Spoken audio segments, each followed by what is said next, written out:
Welcome back, everyone. We get to finally talk about the Microsoft Xbox One S, and this is probably the first gaming console that I've owned that I've actually used for the past 2 years. Now, I don't play with it anymore. I don't really play any games that much. There's no time for games right now in 2020. But for some reason, I never got around to making a video on it. I have no idea why. The first video I've done with it is the Xbox One S versus Xbox Series X quick comparison. That was the first one I did with it. And I've never made another video since then about the Xbox One S, which is so funny. But we're going to be finally talking about it. I love this console so much. It's very, very awesome. I put this, obviously the main competitor with this was the PlayStation 4 Slim, and I've already purchased one. It should be shipping here. I thought I bought one a while ago, but I guess I didn't. But the Xbox One S is one of those consoles that are still being sold in a lot of places, which is really cool, and rightfully so. It's a very good console. Now, it's very rare that we find, manufacturers of anything to make a better product basically overall and make it in a smaller package. And anytime a manufacturer is able to do that,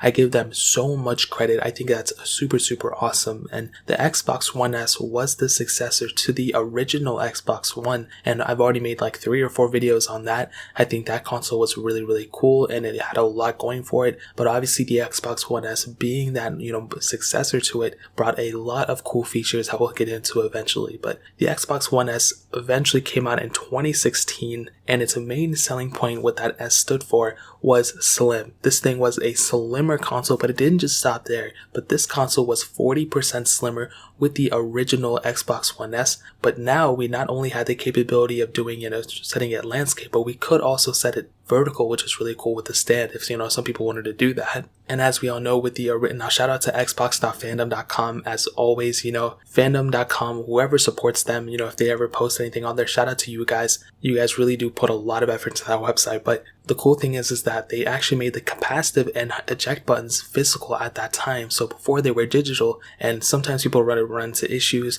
The same thing with the original PlayStation 4. Those buttons were digital too, and I don't really like that. I don't really think that's cool, but with the One S and eventually I think with the PS4 Slim, they did switch over to a physical button, which is really awesome. Now the way this console still feels in the hand, and nobody's going to be feeling this console because obviously they're going to set it aside and that's really pretty much it. But it still feels like a very good console. The weird thing is with the One S and the Series X, for some reason, those consoles don't feel as premium to me as the original Xbox One, which is kind of funny. I feel like the original Xbox One felt really good. And then with the Series X and the One S, they don't feel as good. But again, it doesn't really matter because we're not going to be touching the console all the time. We're just going to be using it, and then that's pretty much it. We're going to use a controller. That's our main way of communicating with it. But other than that, that's really, we're not going to be using anything crazy with it. Now, the Xbox One S, the one reason why I like it is that white color. Now, I'm not a racist or anything, but that white color, I don't know, I like it more than the black color for some reason. That one really just made it look really, really cool in my opinion.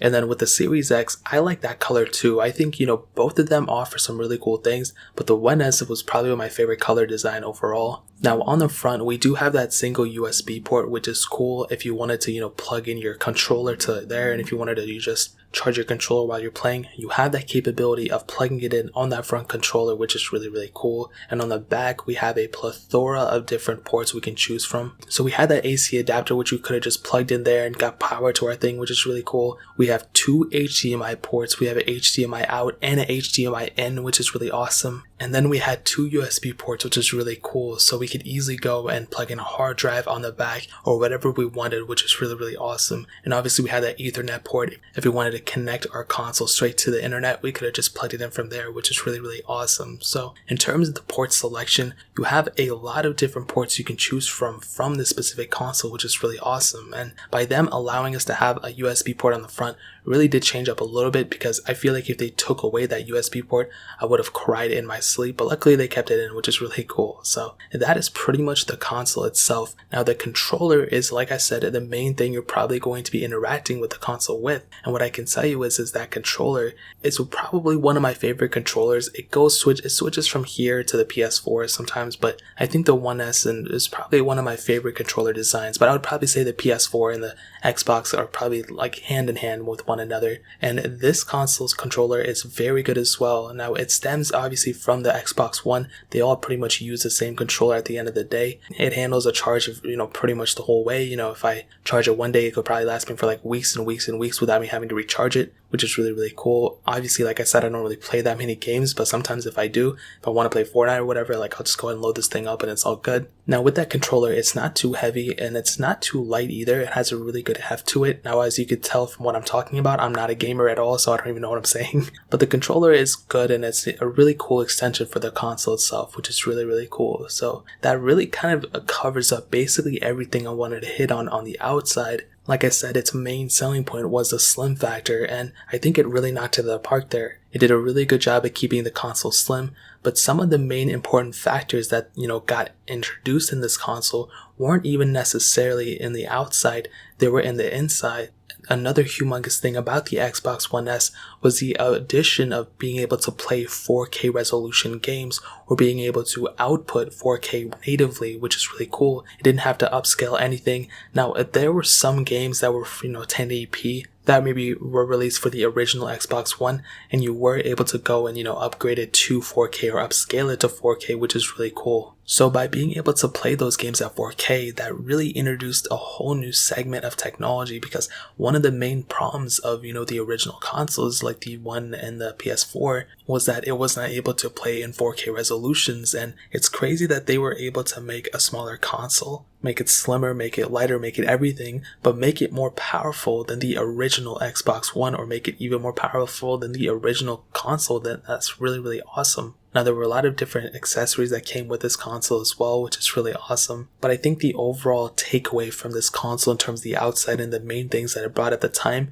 was that you don't necessarily need to make a bigger, bulkier console or make a bigger, bulkier product for people to be more interested in it. They slimmed it down, they made it more powerful, and they brought some really cool additions to it that really makes this thing a welcoming successor to the original Xbox One. Now, how it holds up in 2020 is the exact same way. Obviously, we do have that new Xbox Series X coming out, but even at that point, that's really not that big of a deal. Like, that's not replacing this Xbox One. That's replacing the Xbox One X in a way. And I still have heard that Xbox is still, or Microsoft is still going to be selling the One X and the Series X at the same time. So I think that's going to be really, really awesome. I can't wait to see that. And I wonder how low the One X prices are going to go in the used market. But when you look at the One S, that thing is selling for $249. You can honestly probably pick one up for like $150, probably even cheaper than that on eBay or wherever. It's not going to cost that much money anymore. And especially once the Series X comes out, there's going to be a ton of different cheap Xbox One S is being littered all over the place. Just wait for it. So I can definitely tell you in terms of the pricing in 2020, yeah, brand new, it's still going to cost you probably the same that when it first came out, besides, the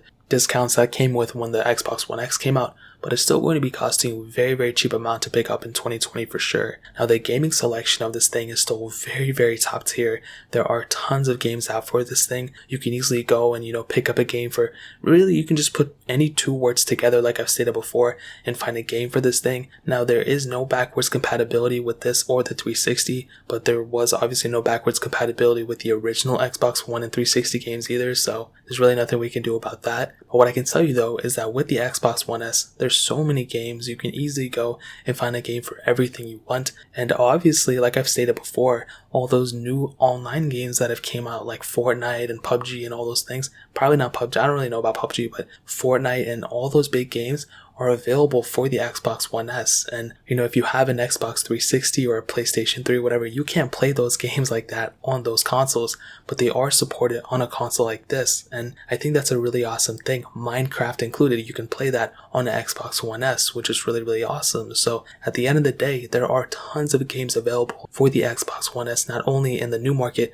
but also in the downloadable market. You don't necessarily have to go to a store to do it anymore, which is really cool, and I think a lot of you guys already know that. Now, there are some mods out for the Xbox One S as well. I'm not really too sure what craziness can going about it, but I'm sure you can go, play ROMs on this thing and all that stuff. And I think, like I've stated before, I do own my One S. I've never modded it. I don't really know too much about the process for this, but I've modded a ton of consoles throughout my life. I modded the 360, I think. I modded my Wii's, my PS3, I think, and my PSPs. Like, I mod a lot of different consoles. My Switch is modded too. So maybe I'll mod this and see what I can get out of it, but I definitely do think at the end of the day, for sure, the Xbox One S is a crazy console. Honestly, like I stated before, I think it brought a lot to the table, especially for the Xbox lineup. The slimmer console design, as well as that 4K, that is humongous. And with the Xbox Series X coming out, there's going to be a lot of things that this console brought that the Series X is also going to be bringing. And even though the Series X is almost like a gaming PC at the end of the day, this one is still a very, very good console. And if you're going to go and if you need a console that, you want to just play some casual games here and there,